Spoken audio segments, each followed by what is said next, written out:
আমেরিকার ইতিহাস আটলান্টিক জনদ হতে আমেরিকার একটা স্বাধীনতার হস্তক্ষেপ। আমেরিকার জর্জ ওয়াশিংটন উম, তখন তিনি আমেরিকার প্রথম সেনাপতি, তিনি তখন এবং থমাস মিলে তখন আমেরিকার রাষ্ট্রপতি ছিল। তখন আমেরিকা ব্রিটিশ উপনিবেশে ছিল এবং ব্রিটিশরা তখন আমাদের ভারতের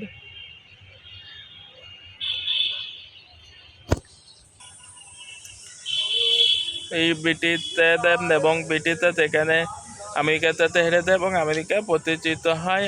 আমেরিকা প্রথম তো আবিষ্কার করেন পর্তুগিজ নাবিক ক্রিস্টোফার কলম্বাস। তিনি ভারতে আসতে গিয়ে ওয়েস্ট ইন্ডিজে আসেন এবং ওয়েস্ট ইন্ডিজও নামকরণ করেন ক্রিস্টোফার কলম্বাস। আমেরিকার নামা ইতালিয়ান নাবিক